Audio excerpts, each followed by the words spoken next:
Start real quick. I just Dylan got out of surgery yesterday, and talked to him last night. Seems like he's in good spirits and everything went well. Gunnar Gottula got out of surgery yesterday as well, and was in good spirits. I saw him; he was in the training room this morning. So both surgeries were successful, and we're hoping and wishing those guys speedy recoveries. So. Did Dylan in particular have any impact on the week before the surgery, talking to the team or being around? I think he was a great teammate. Talked to the team in the team meeting. He's hoping he can get back here tomorrow. Our travel plans are very up in the air right now because of the government shutdown and how that might affect air travel. So we're kind of in some meetings right now trying to figure out when we can fly out there. But I know he wanted to be back here if he could before we took off, just to say goodbye to the guys. Is there a significance for him going to New York for the surgery? Dylan? Significance in terms of just like a certain specialist that I'm sorry. No, he someone that the family had a relationship with. He's at the hospital special surgery, and our doctors here are awesome. They facilitated all that. They knew each other, so they worked together at the Giants. So how much has Elijah Pritchett been able to get done in practice? He's been full all week. Yeah, he's good. How about Turner? He's been full. Yep. TJ had mentioned that the offensive line were some of the guys, the core guys that reached out to him and were texting him support. What does it mean, I guess, for somebody in TJ's position to have an offensive line and do that? Yeah, I think anytime you're going to undertake something big, it's nice to know that you don't have to do it alone. When you feel like you're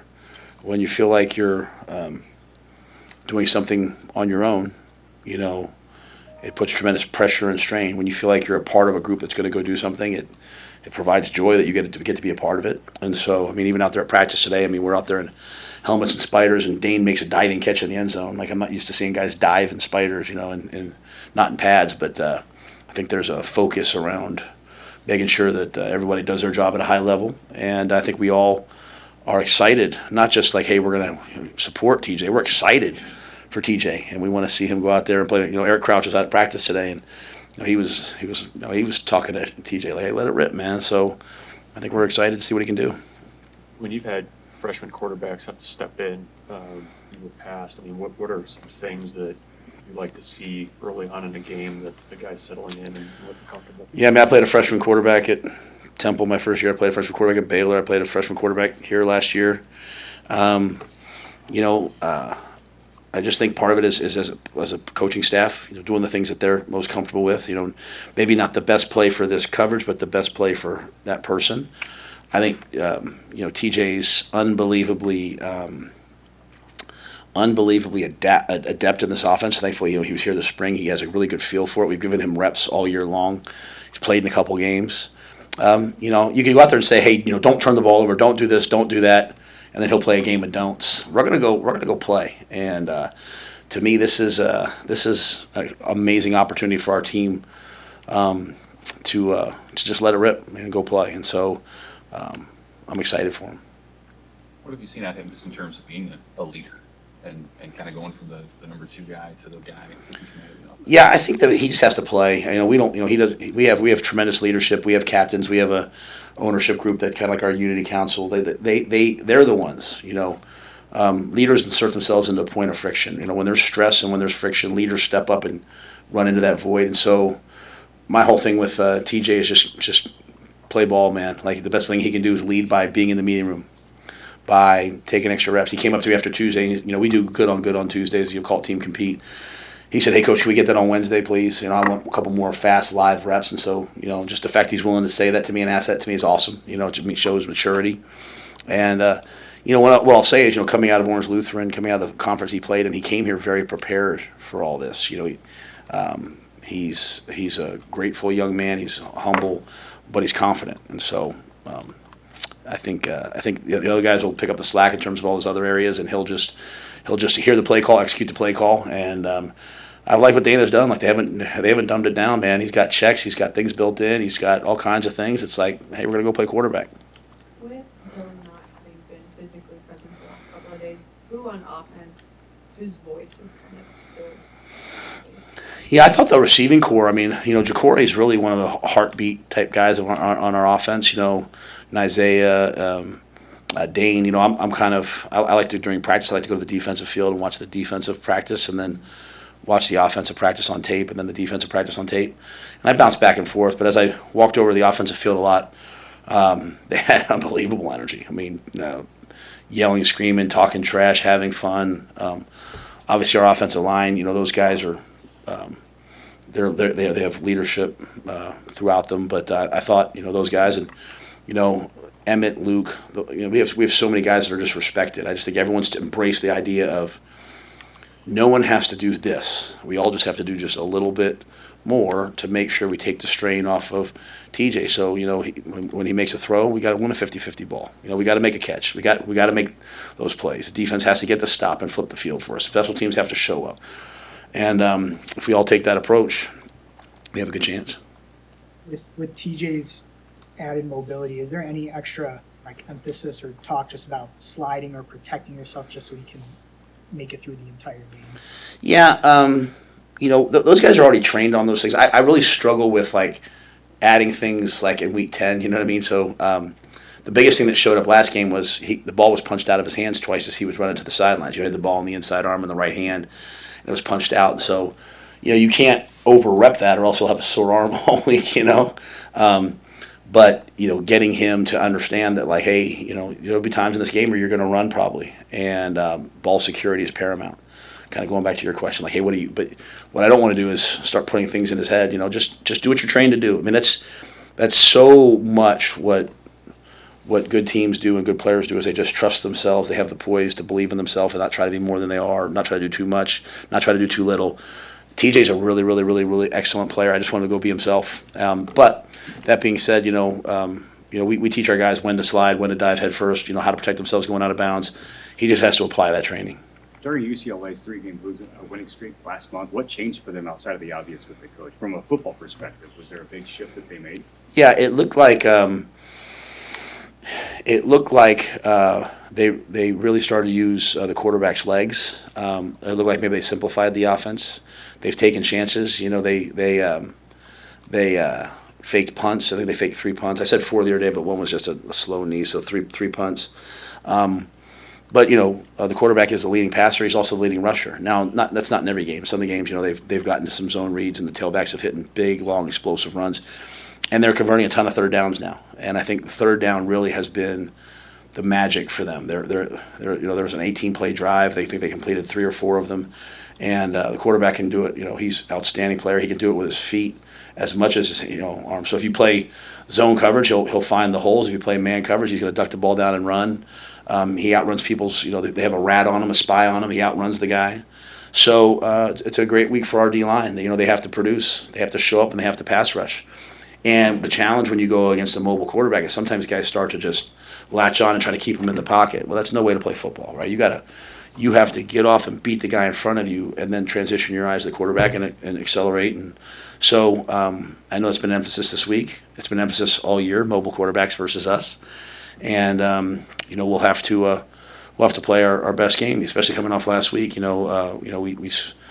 had to have a player accounted for the quarterback on every single play. Sometimes people ask me about the count. Well, they're reading the backside of the counter, so I'm sure we'll see some of that. So, it's a challenge anytime you have a running quarterback and you're in zone read with gap schemes and zone schemes, and they have all of it. So, the good news for us is it's 2 weeks in a row of dealing with it, and hopefully we can put it all together. You mentioned your travel to UCLA might be affected by the shutdown. Is there anything imminent right now, or are you just kind of waiting and see if that'll affect you guys' travel? No, Susan and them are going to get on a call here in a little bit because they called us today and said, hey, it probably will be or could potentially be affected. So if we, I just told our guys, hey, what's next, man? If we got to get up at 8 o'clock in the morning tomorrow, as opposed to leaving later in the day, then so be it. If we got to wake up on Saturday and fly there and land and drive over and play, at the end of the day, the game, no one wants to hear about your troubles, and it's football. So we're going to show up and play football to the best of our abilities. But I do think, yes, things are pretty imminent. I just don't think we know exactly what that is, and that's, I'm glad I'm not dealing with it. Thankful for Susan, Haven, and Wish, and Thomas, and all those guys, because she'll get on the call and she'll figure out the best thing for us, and we'll just go do it. With the late kick, you guys had an 8 o'clock body clock kick. in August too. Anything you learned from that one way or the other that'll be helpful as you kind of kill a day Saturday? I mean, I thought we played really good in the Cincinnati game. I thought we played really poorly in the Minnesota game. I thought we played really well last week. You know, at the end of the day, it's really all about your mind, right? Your mindset. You know what I mean? If you're ready to play, and what I want is I want people to watch this game and say that's a team that cares about each other. You know, I mean, I as I said the other day, either you're in or you're out, right? And so I want you to see a team that goes on the road no matter what time we leave, enjoys being together, enjoys sitting in their hotel rooms, enjoys going to a walkthrough, enjoys going to battle against another excellent team, knows that it's going to be. I mean, think about the character of the UCLA team, right? They're 0-3. They fire their coach, who was a player there, a great player there, who they all love, who I coached and I respect, and they've just come together and hung in there together, right? And so, I want to see a team that cares about each other. So, I look at it like, hey, the late kick gives you more time together. So, I think that's been my message, and especially poignant seeing the tragic news out of Dallas today, and seeing. Understanding that none of us know what people are going through. That's why I think we all should be careful about what we say to people. I think we should be careful what we tweet about people. I think we should be cognizant of what everyone's going through. And I told our players they should take their headphones off in the cafeteria and sit down with someone and be like, "How you doing, man? What's going on with you?" Because somebody that we're talking to, that we're saying, "What's wrong with that guy? Man, that guy's messed up." Instead of saying what's wrong with him, we should all say, "I wonder what happened to him," because everyone's suffering. And so I look at these opportunities, everyone's kind of, everyone's, going through something. We're going to go on the road together, man. It's just a chance for us all to come together and be a team and unite together and spend time together. And, I think it's a good opportunity for us. But I have to, I send my condolences. Obviously, it's just awful news. But you also know at the same time, I've given the eulogy for players of mine who've had the same thing happen, and so it's just you never know what people are going through, and I will forever the rest of my life think about the time that I saw Adrian Robinson right before he took his own life, and I saw him on campus, and I was walking this way and he was way over there, and I was like, I need to catch up with Adrian because he had got done playing, and a week later he left this world, and a month later I was given the eulogy. And I just wish in my life I could go back and just stop and say, hey, how you doing? And so it's not really what you asked, but it's on my heart, and I just share it with the team. Like, I just think it's a time in this world for us to be kind to people and at the same time care about people and ask about people. Our generation of kids, my kids, they all just say, yeah, I'm fine, I'm straight, and it's just like you really got to unearth it. So I look at road trips and travel, and I look at time together practice as chances to impact young people's lives and try to be around them. And I would encourage everybody to. I would encourage everybody today with your own kids or the people you work with, just check on them because, that young man scored a touchdown just a couple days ago. And on the outside world, you'd think he's at the pinnacle, but he's dealing with something, and I don't know what it was, but I pray for him and his family. So, that's the weight of coaching young people today. And, they're going through a lot, way more than I went through growing up. So, just a sad story, but sad fate. And again, I pray for him. But I also know there's probably someone on my team going through something very similar. And so, in what ways can I be there for them? Can we all be there for them? I think that's the blessing we have of having another week together. So I'm grateful for it. I've challenged our guys all week to be great teammates.